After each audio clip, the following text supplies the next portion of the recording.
Bom dia pessoal, tudo bem com vocês? Na aula de hoje vamos estar finalizando o conteúdo referente aos carboidratos. Na aula passada nós falamos a respeito de alguns tipos de carboidratos, que foram os monossacarídeos e os disacarídeos. Hoje vamos estar falando só especificamente sobre os polissacarídeos, que são carboidratos que carecem de um pouquinho mais de atenção, certo? Eles necessitam de um pouco mais de atenção. Os polissacarídeos eles são formados por vários monossacarídeos unidos entre si. Eles são insolúveis em água. Isso é bom, isso é importante, porque possibilita que a gente consiga armazenar uma grande quantidade de energia sem estar requisitando água. Porque se, por exemplo, se os polissacarídeos eles fossem solúveis em água, significaria que eles são polares. Se eles são polares, eles tenderiam a atrair as moléculas de água. E aí, quando você armazenasse essa energia, quando você armazenasse esse polissacarídeo, o que aconteceria é que a gente teria uma grande quantidade de energia, de fonte de energia e de água. E aí o nosso consumo de água teria que ser muito maior, ok?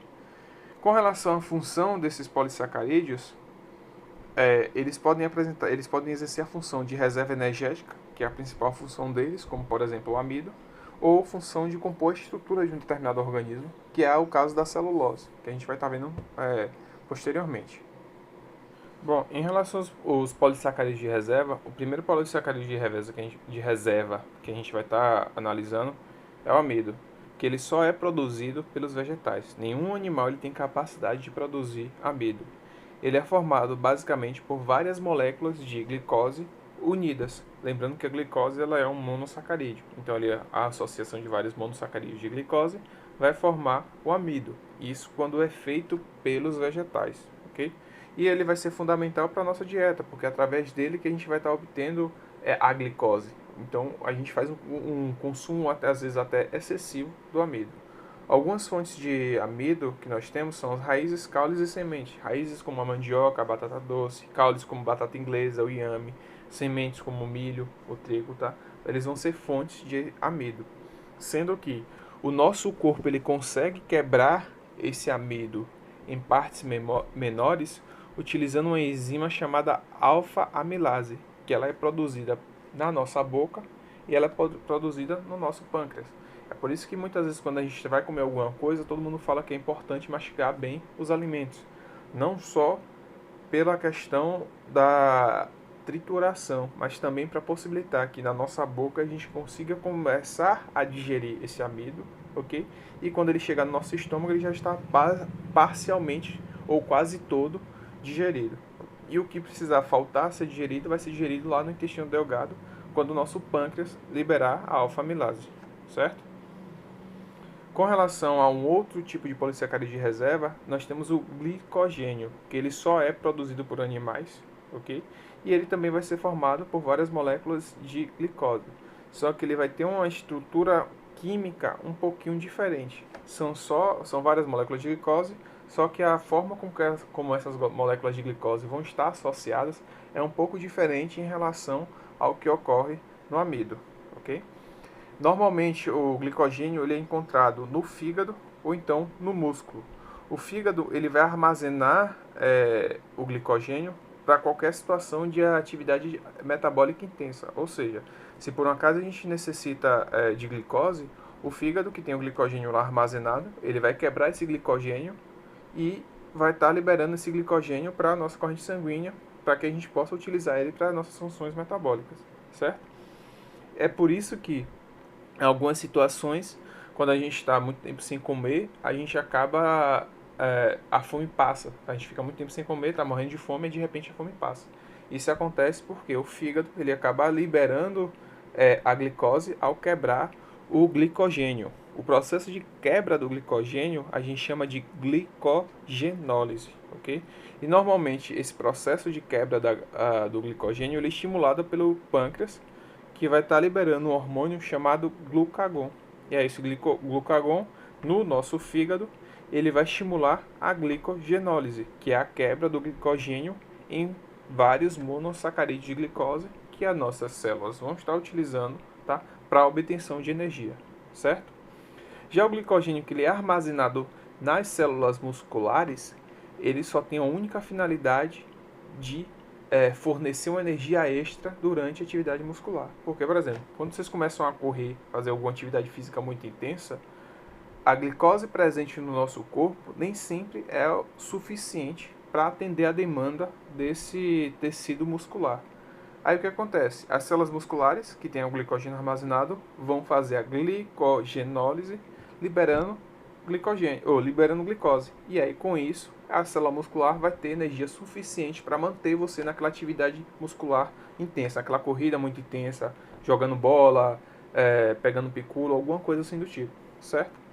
Sendo que a produção do glicogênio ela é estimulada também pelo nosso pâncreas, porque ele quem vai liberar a insulina, que é um hormônio que estimula o fígado e os músculos a converter a glicose, que a gente ingeriu durante a nossa alimentação, em glicogênio, para que em uma situação de necessidade, esse glicogênio ele seja novamente quebrado em glicose e com isso você possa obter energia para uma função importante do seu corpo ou para um período de carência energética, certo?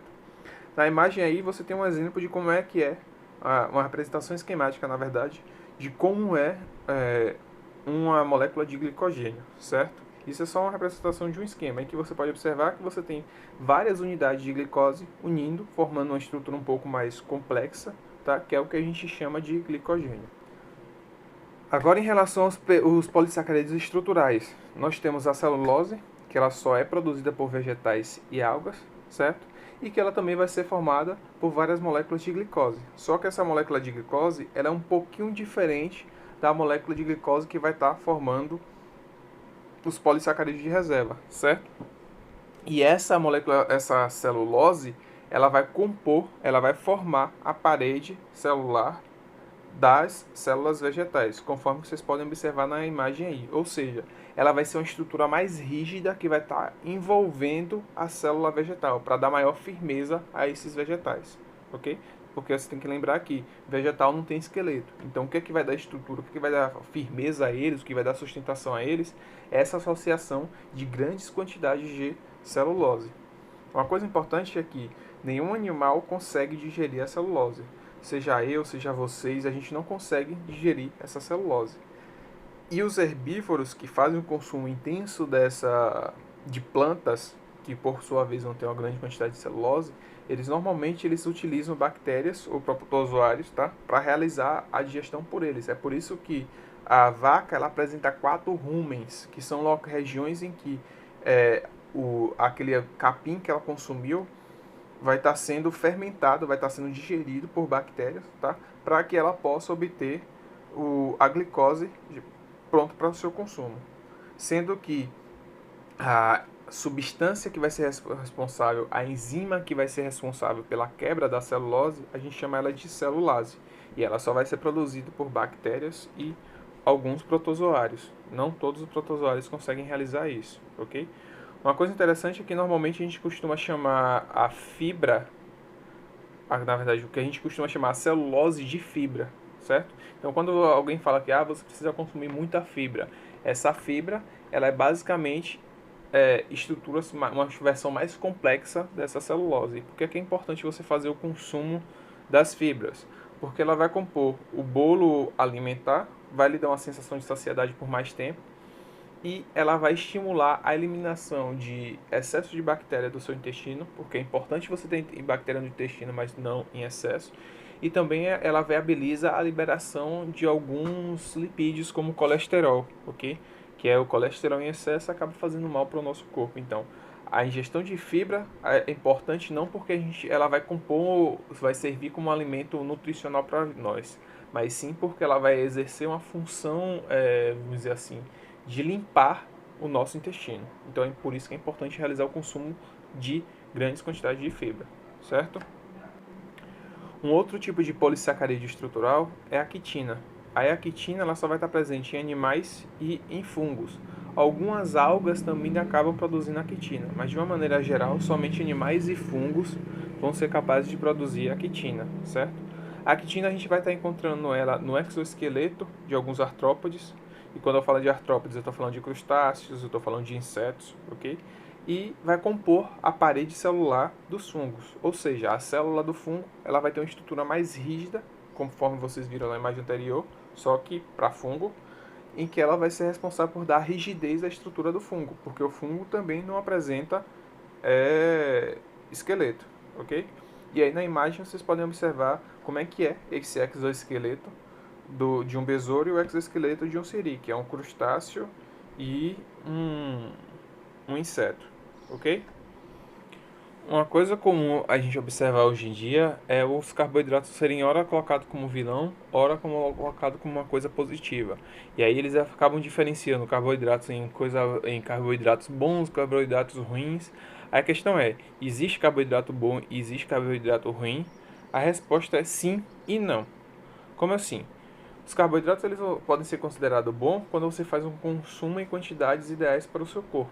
Eles passam a ser considerados ruins quando vocês fazem um consumo excessivo desses carboidratos. Sendo que normalmente a gente classifica os carboidratos bons, os carboidratos que são mais complexos, ou seja, os que são polissacarídeos. Os carboidratos mais simples, eles são considerados mais ruins. Por quê? Entenda o seguinte, quando você faz o consumo de carboidrato mais complexo, seu corpo vai demorar mais tempo para quebrar esse carboidrato. Então ele vai ter um tempo melhor para trabalhar esse carboidrato, ele vai demorar de ser absorvido, você vai demorar mais para sentir fome, você vai consumir quantidades menores de carboidratos, certo? Já quando você faz o consumo excessivo de carboidratos mais simples, como por exemplo que é que você encontra nos biscoitos recheados, refrigerante, etc e tal, que é basicamente um monossacarídeo ou um disacarídeo, ou seja, você já faz uma ingestão de grande quantidade de carboidratos simples que são facilmente quebrados ou facilmente absorvidos, o seu corpo vai sentir fome rapidamente, você vai querer consumir isso de imediato, não vai se dar saciedade, então você vai consumir grandes quantidades desses carboidratos para saciar o seu corpo. A consequência disso é que, quando você faz ingestão de grandes quantidades de carboidrato, seu corpo não usa isso tudo. E o que sobra disso, ele vai converter em gordura e vai armazenar. E aí vai resultar em você engordando e que posteriormente pode acarretar alguns problemas de saúde, certo? Então, os carboidratos que são ricos em fibras, eles são considerados carboidratos complexos. Eles são polissacarídeos. Por conta disso, eles são considerados como carboidratos bons. Os carboidratos que são pobres em fibras, significa que eles são formados basicamente por carboidratos simples. Por consequentemente, eles podem ser considerados como ruins, desde que é feito o consumo excessivo deles para ter a mesma saciedade que você teria com quantidades menores de carboidratos complexos. Vocês entendem isso? Qualquer dúvida, só mandar um e-mail que eu volto a falar disso para vocês novamente, certo? A aula de hoje foi até aí, tá? Eu peço que vocês façam o conteúdo das atividades que estão especificadas nesse slide, ok? Que eu vou estar dando visto no retorno às aulas. Tchauzinho e bom estudo para vocês.